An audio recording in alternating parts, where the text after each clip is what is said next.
नमस्कार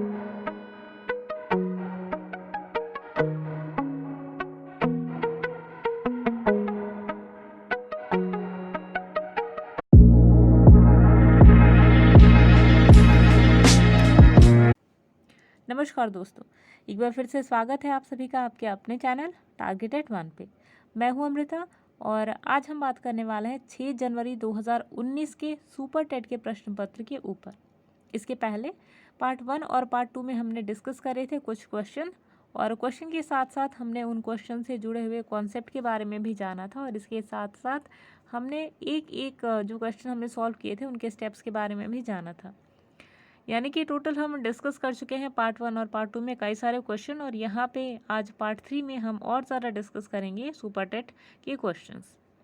तो दोस्तों, वीडियो में आगे बढ़ने से पहले एक जनरल इन्फॉर्मेशन आप सभी दोस्तों के लिए कि अगर आप भी हमारे साथ मिल करके सुपर टेट के अकॉर्डिंग टू सिलेबस तैयारी करना चाहते हैं तो ज़रूर सब्सक्राइब करें हमारा यूट्यूब चैनल टारगेट एट 1।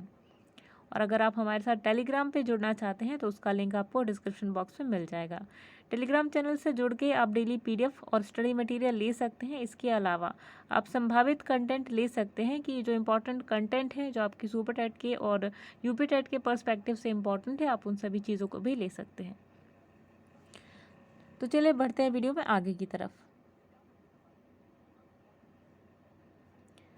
दोस्तों, आज का जो हमारा पहला प्रश्न है 6 जनवरी 2019 का, वो है if a regular hexagon is inscribed in a circle of radius R then its perimeter is.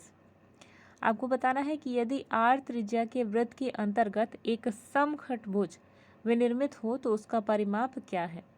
तो इस टाइप के क्वेश्चन को सॉल्व करने के लिए आपके पास कई सारे बेसिक कॉन्सेप्ट है जो पता होने चाहिए। ठीक है, जैसे कि आपके इमेज में आपको स्क्रीन पे दिखाई दे रहा है, तो यहाँ पे दो चीज़ें आप जो आपको पता होनी चाहिए कि हेक्सागोन क्या है। तो आपकी बगल में ये जो इमेज आपको दिखाई दे रही है, तो इसके अंदर ये जो है, ठीक है, इसे कहा जाता है हेक्सागोन, यानी कि ऐसा ज्योमेट्रिकल फिगर जिसकी 6 साइड्स होती हैं और 6 एंगल्स होते हैं। ठीक है, और उनके बीच का अगर आप इनको इस तरीके से डायसेक्ट करते हैं, इस तरीके से अगर आप एक साइड को दूसरे साइड से, यानी एक एंगल को दूसरे एंगल से मिलाते हैं बाय एंगल बाइसेक्टर, ठीक है, तो ये आपका जो बनेगा एंगल, ठीक है, यहाँ पे एक ट्रायंगुलनुमा स्ट्रक्चर आपको दिखाई देगा जिसकी एक एंगल का जो माप होगा वो होगा 60 डिग्री, और ये पूरे यानी पूरे एंगल्स का अगर आप माप देखेंगे तो ये होगा 360 डिग्री। ठीक है, और ये जो एक ट्रायंगल होता है, एक ट्रायंगल है, उसके सारे ट्रायंगल्स के जो एंगल है इनका सम, यानी कि ये तीनों एंगल्स का जो सम होगा वो होगा 180 डिग्री। ठीक है, तो ये बेसिक चीज़ें थी, ये आप सभी को जानना इसलिए ज़रूरी है कि इन सभी कॉन्सेप्ट का यूज़ आपको इसी क्वेश्चन में दिखाई देगा। ठीक है, तो चलिए अब आते हैं क्वेश्चन सॉल्व करने के लिए। तो आप अपनी स्क्रीन पे जो इमेज दी हुई है उसकी हेल्प से देख सकते हैं, ठीक है, कि हमारे पास हमने क्या किया कि हमने करेक्शन कर दिया इमेज के अंदर। ठीक है, ये आपको इस टाइप का फिगर आपके एग्जाम्स में नहीं मिलेगा, आपको ये खुद ड्रॉ करना पड़ेगा। ठीक है, तो हमने एक सर्कल ड्रॉ किया, सर्कल के अंदर एक हेक्सागोन ड्रॉ किया, और हेक्सागोन की जो एक एंगल है वो सारे सर्कल की साइड को सर्कल को टच करते जा रहे हैं। ठीक है, तो इस टाइप का इमेज था। इसके अंदर हमने एक ट्राइंगल बनाया, और ये जो ट्राइंगल है, ट्राइंगल के एक एंगल का मेजर आप कैसे निकालेंगे, इसके लिए चलिए थोड़ा सा जो बेसिक चीज़ें हैं उसकी तरफ आते हैं।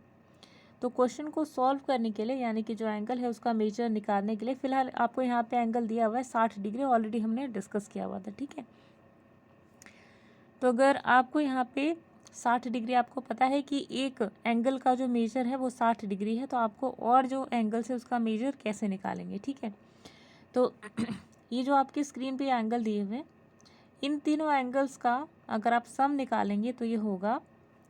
इसके लिए आपको एक छोटा सा स्टेप फॉलो करने पड़ेगा, वो क्या है, angle AOF plus angle OFA plus angle OAF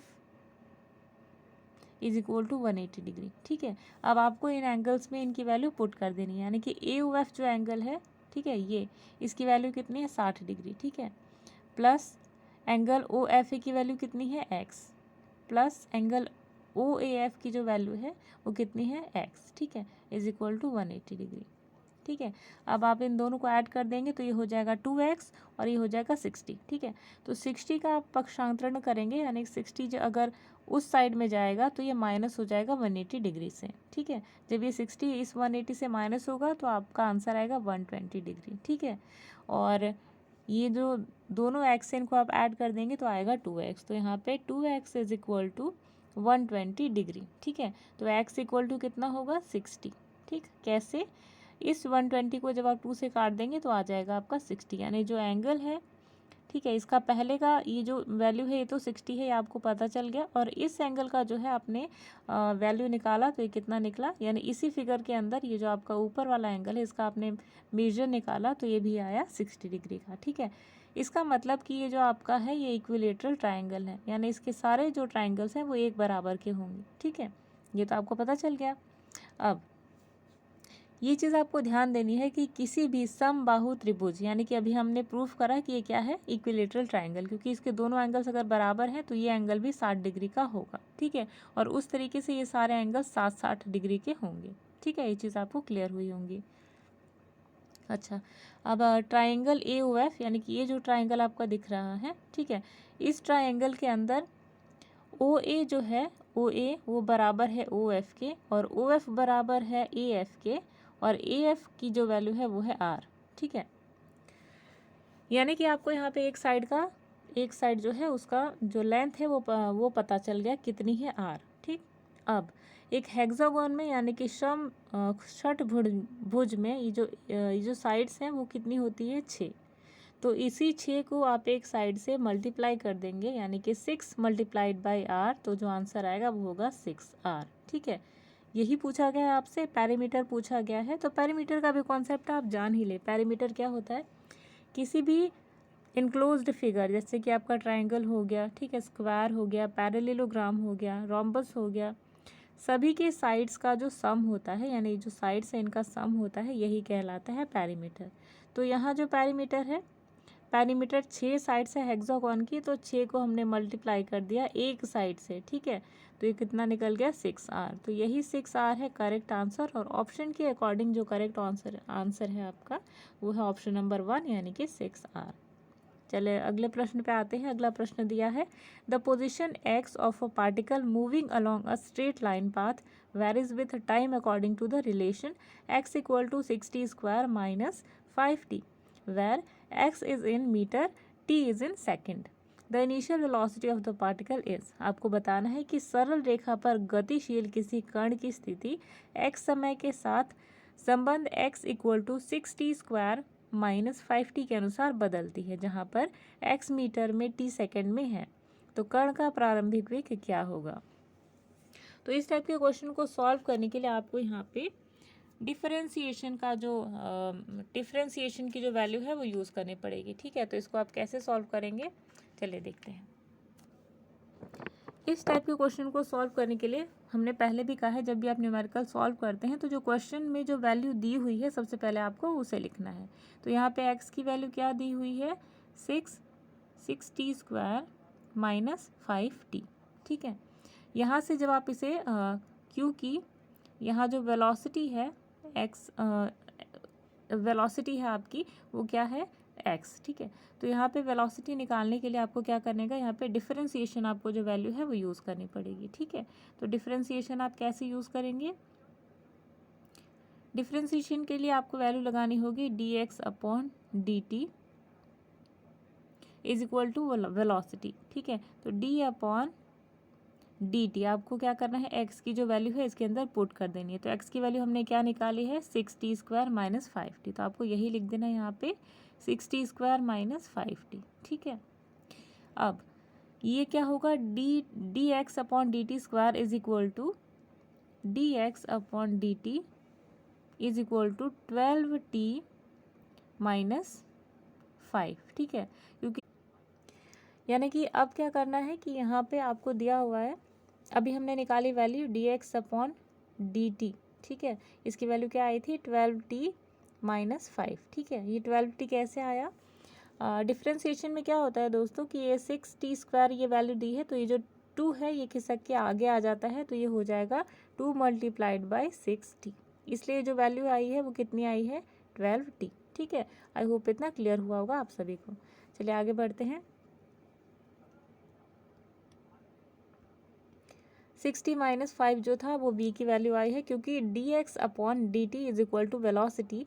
तो वेलोसिटी ये तो आपसे पूछी गई है, लेकिन इनिशियल वेलोसिटी पूछी गई है, तो यहाँ v equal to 12t minus 5 आता है। ठीक है, और v इज इक्वल टू, क्योंकि आपसे इनिशियल वेलोसिटी पूछी गई है, तो जब भी किसी चीज़ की इनिशियल वेलोसिटी पूछी जाए, तो जब कोई जो ऑब्जेक्ट है वो किस में रहता है, रेस्ट में रहता है, यानी कि रुका हुआ होता है, तब उसकी इनिशियल वेलोसिटी क्या होती है, ज़ीरो, क्योंकि उसके अंदर वेग नहीं होता। ठीक है, यानी वेलोसिटी नहीं होती, तो ये क्या होता है, ज़ीरो होती है इसकी इनिशियल वेलोसिटी। तो यहाँ पे टी की जगह पे आप क्या वैल्यू पुट करेंगे, ज़ीरो। ठीक है, क्योंकि जब ये वस्तु मूवमेंट में ही नहीं है, तो इसके अंदर जो टाइम है वो टाइम टेकन भी क्या होगा, ज़ीरो। तो इसलिए 12 के पास जो टी है इसके अंदर आपको वैल्यू डालनी है ज़ीरो।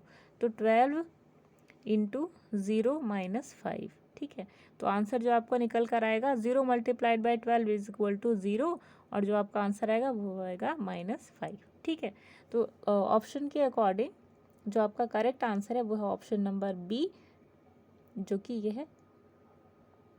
चलिए अगले क्वेश्चन पे आते हैं। अगला क्वेश्चन कहता है if 120 is 20% of a number then 120 of that number will be what. यानी कि यदि किसी संख्या का 20% 120% हो, तो उसी संख्या का 120% कितना होगा, ये आपको बताना है। ठीक है, तो इस टाइप के क्वेश्चन को सॉल्व करने के लिए आपको परसेंटेज का कॉन्सेप्ट है वो क्लियर होना चाहिए। ठीक है, यानी कि परसेंट को किस तरीके से लिखा जाता है। तो चलिए देखते हैं क्वेश्चन कैसे सॉल्व करना है। यहाँ पे दोस्तों हमने पहले भी कहा है कि जब आपके पास कोई भी न्यूमेरिकल होता है, तो आपको सबसे पहले वो चीज़ें लिखनी है जो क्वेश्चन में दिया हुआ है। तो आपको दिया हुआ है कि किसी नंबर का 20% जो होता है वो x होता है, सॉरी, किसी भी नंबर का जो 20% है वो 120 होता है। तो कोई भी नंबर को आपको x मान लेना। मान लीजिए कोई नंबर है जिसका वैल्यू है x। ठीक है, इसका 20% कितना होता है, 20% मतलब 20/100। ठीक है, और इक्वल टू 120। ठीक है, ये हमने 20/10 इसलिए लिखा क्योंकि 20% मीन्स होता है 20/100। ठीक है, अब क्या होगा कि ये जो 100 है ये इस साइड चला जाएगा, और ये जो x है x इक्वल टू ये हो जाएगा x is equal to 120 into 100/20।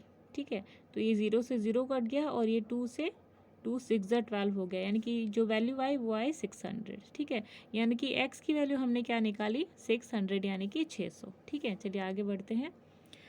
अब जब 600 वैल्यू निकल गई है x की, तो यहाँ पे संख्या आपसे पूछा गया है कि संख्या क्या है। ठीक है, तो यहाँ x की वैल्यू अगर हमारी 600 निकल गई है, ठीक है, तो x का 120% आपसे पूछा गया है, तो x का 120% यानी कि x into 120/100 is equal to 600, क्योंकि x की वैल्यू हमने क्या निकाली थी, यहाँ पे 600, इसलिए आपको क्या करना है 600 इंटू 120/100। ठीक है, तो अब इसको आप काटेंगे तो 0 से 0 कट जाएगा, यहाँ 0 से 0 कट जाएगा। ठीक है, और 60 को अगर आप 12 से मल्टीप्लाई करेंगे तो जो आंसर आएगा वो होगा 720, यानी कि जो करेक्ट आंसर होगा आपका क्वेश्चन के अकॉर्डिंग वो होगा ऑप्शन नंबर डी, यानी कि 720। चलिए अगले क्वेश्चन पे आते हैं। अगला क्वेश्चन कहता है which of the following is the smallest fraction, यानी कि निम्नलिखित में से सबसे छोटी भिन्न कौन सी है। तो ऑप्शन नहीं, जो भिन्न की श्रृंखला दी हुई है वो ये है 6/11, 13/18, 15/22, 19/36 और 5/6। ठीक है, अच्छा, तो इस टाइप के क्वेश्चन को सॉल्व करने के दो तरीके होते हैं। दोनों जो तरीके हैं वो हमने ऑलरेडी अपने प्ले लिस्ट में ऐड करी हुई है, आप चाहे तो वहाँ से देख सकते हैं। लेकिन यहाँ पे जो शॉर्ट मेथड है, क्योंकि काफ़ी सारे क्वेश्चन हमें सॉल्व करने हैं, तो हम जो सबसे शॉर्ट मेथड है हम उसी को ट्राई करेंगे। तो शॉर्ट मेथड ये है दोस्तों कि जब आपको किसी भी फ्रैक्शन का या भिन्न का असेंडिंग या डिसेंडिंग ऑर्डर निकालना होता है, तो आपको क्या करना है, जस्ट इन नंबर्स को डिवाइड करना है। यानी कि 6/11 को, यानी कि 6/11 को जब आप डिवाइड कर देंगे तो आपका जो आंसर आएगा वो आंसर आपका निकल कर आएगा यहाँ पे 0.54। ठीक है, और इसी तरीके से आपको करना है सेकंड वाली जो वैल्यू है यानी कि 13/18, इसको जब आप सॉल्व करेंगे तो आपका जो आंसर आएगा वो आएगा 13/18 का जो आंसर आएगा वो आएगा 0.72। ठीक है, इसको जब आप सॉल्व करेंगे। ठीक, उसके बाद जब आप 15.22 को जब सॉल्व करेंगे तो आपका जो करेक्ट आंसर आएगा वो आएगा 0.68। ठीक है, उसी तरीके से जब आप 19/36 को सॉल्व करेंगे तो जो आपका आंसर आएगा वो आएगा 0.52। और नेक्स्ट जो 5/6 है, इसका जो वैल्यू आएगा डिवाइड करने पर वो आएगा 0.83। ठीक है, अब इन सारी वैल्यूज़ को आप कंपेयर कीजिए। ठीक है, 0.54, 0.72, 0.68 और 0.52। ठीक है, और 0.83। तो यहाँ पे जो सबसे बड़ी संख्या है, अगर इस टाइप के क्वेश्चन आते हैं तो आपको एकदम क्लियरली दिख रहा है कि ये जो सबसे बड़ी संख्या है वो है 0.83। ठीक है, और जो सबसे छोटी संख्या है वो है 0.52। और 0.52 किसका आया था दोस्तों? तो आया था 19/36 का। ठीक है, यानी कि जो सबसे बड़ी भिन्न है वो कौन सी है? 19/36। ठीक है, तो क्वेश्चन के अकॉर्डिंग आपका आंसर है 19/36, सबसे छोटी भिन्न है। चलिए अगले प्रश्न पे आते हैं। अगला प्रश्न कह रहा है the length of a rectangle is increased by 25%। By what percentage of the breadth to be decreased to maintain the same area. यानी कि एक आयत की लंबाई 25% की वृद्धि, एक आयत की लंबाई में 25% की वृद्धि होती है और उसकी चौड़ाई कितने प्रतिशत घटा दी जाए ताकि उसका क्षेत्रफल एक समान बना रहे। तो ऑप्शन नंबर 1 आपको यहाँ दिखाई देगा 15%, ऑप्शन नंबर 2 है 20%, ऑप्शन नंबर 3 है 21.5% और ऑप्शन नंबर डी है 23.4%। तो यहाँ पे पहली चीज़ आपको क्या दी हुई है? लंबाई 25% बढ़ा दी गई है। तो अगर आप मानेंगे कि आयत की लंबाई में 25% की वृद्धि हुई है तो इसके लिए बिल्कुल बहुत ही इजी सा क्वेश्चन है और यहाँ पे जस्ट आपको एक फॉर्मूले के अंदर वैल्यू पुट करनी है। ठीक है, तो इस टाइप के क्वेश्चन में जो फॉर्मूला आपको यूज़ करना है वो है एरिया इंक्रीमेंट, यानी कि एरिया में जो इतना भी इंक्रीमेंट होता है यानी बढ़ोतरी होती है, यानी कि 25% जो है वो बढ़ोतरी हुई है तो वृद्धि परसेंटेज आपको यहाँ पे लिखना है। ठीक है, अपॉन 100 प्लस वृद्धि परसेंटेज यानी कि AI। ठीक है, इंटू 100। ठीक, तो ये जो आपका फॉर्मूला है आप किसी भी क्वेश्चन में लगा सकते हैं जहाँ पर भी आपको इस तरीके का कॉन्सेप्ट दे, यानी कि इतने परसेंट वृद्धि हुई है, इतने परसेंट डिक्रीमेंट हुआ है, तो आप इन सारी चीज़ों को यहाँ पे लिख सकते हैं। ठीक है, अच्छा अगर आपसे वृद्धि की जगह घटाने को बोला जाता तो आप यहाँ पे माइनस लिखते हैं। ठीक है, तो ये भी चीज़ आपको ध्यान में रखना है। तो चलिए क्वेश्चन सॉल्व करते हैं। तो फॉर्मूला हमने अभी देखा, अब फॉर्मूले में जब हम वैल्यू पुट करेंगे तो आपका जो फॉर्मूला जो निकल के आएगा वो कुछ इस प्रकार से 25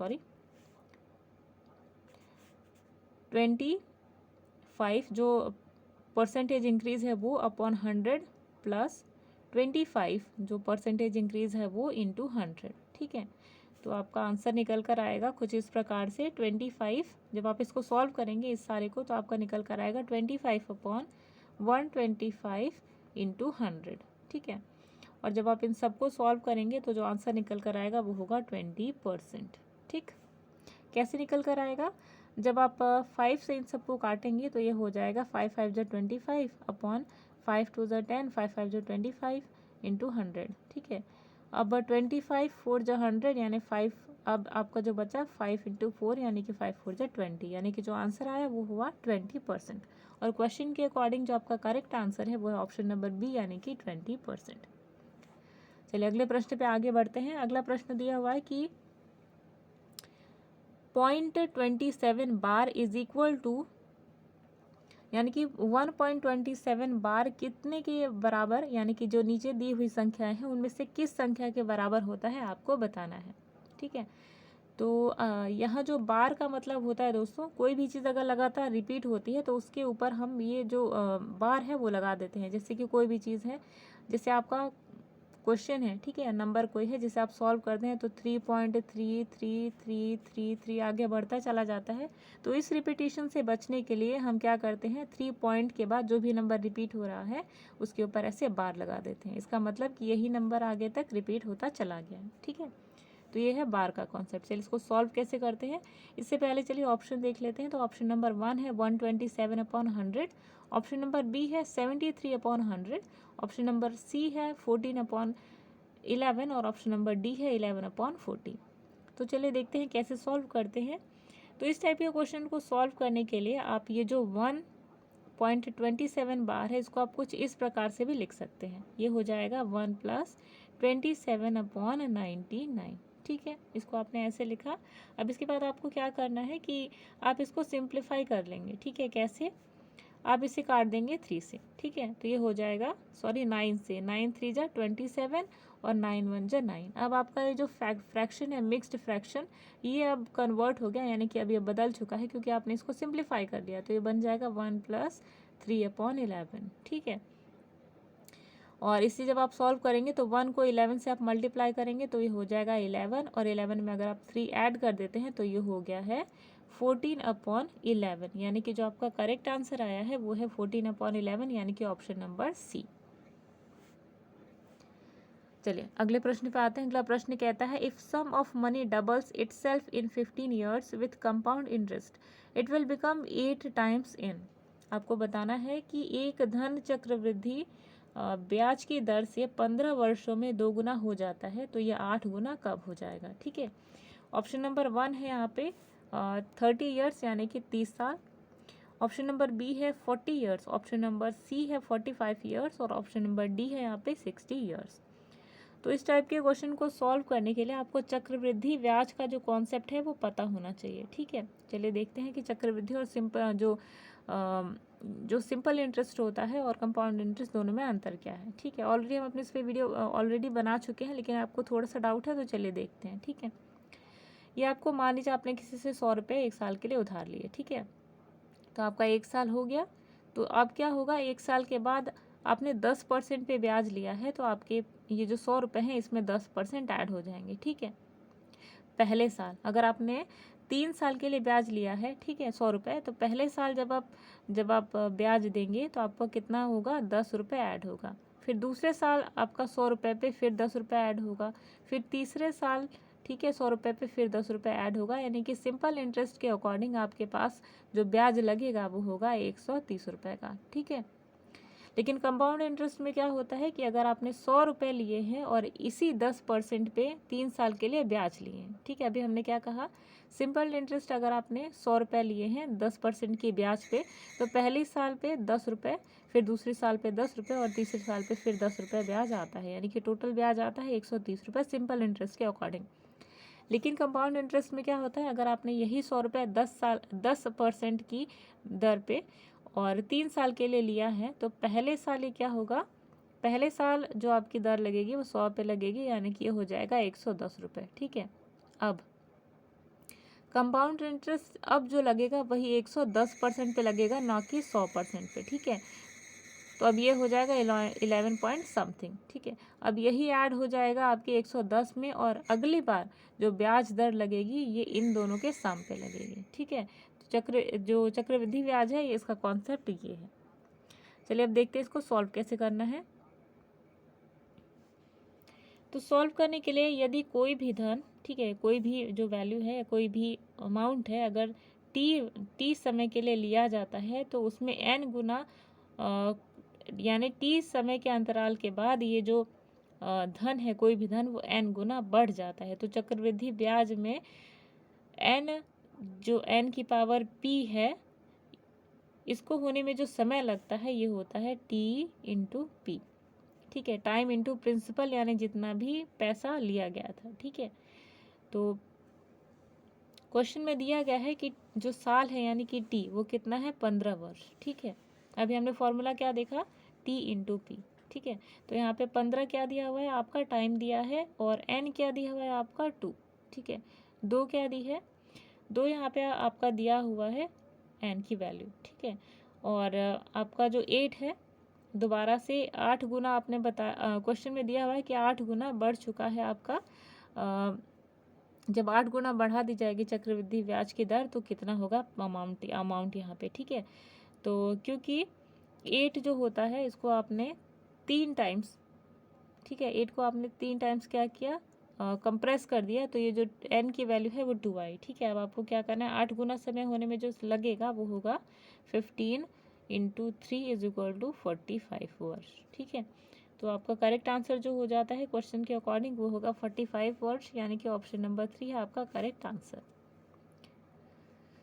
अगला क्वेश्चन देखते हैं। क्वेश्चन दिया हुआ है आपका, इफ ax = by और by = cz and b² = ac then y is what. Question दिया हुआ है कि अगर यदि ax बराबर होता है by की और by बराबर होता है cz के और b² = b² बराबर होता है ac के, तो y की वैल्यू क्या होगी आपको बताना है। ठीक है, ये भी बहुत ही सिंपल सा क्वेश्चन है। यहाँ पे जब इस टाइप के क्वेश्चन आते हैं तो आपको ये जो वैल्यूज़ होती हैं, ये जो वैल्यूज़ होती हैं इनको आपको एक कांस्टेंट प्रोवाइड करना होता है, यानी कि a = b = c = कोई भी एक कांस्टेंट ले लीजिए, आप y ले लीजिए, फिर z ले लीजिए, बेसिकली z या फिर k लिया जाता है, तो आप इसको ले सकते हैं k। ठीक है, k फॉर कांस्टेंट। ठीक है, अभी आपने इन सब की वैल्यू क्या ले ली है, कांस्टेंट k। ठीक, तो क्वेश्चन के अकॉर्डिंग a = kx1 और b = ky1 और c = kz1। ठीक है, ये आ जाएगी वैल्यू। अब क्योंकि b² यहाँ पे दिया हुआ है, b² = ac आपके क्वेश्चन में दिया हुआ है। ठीक है, इसलिए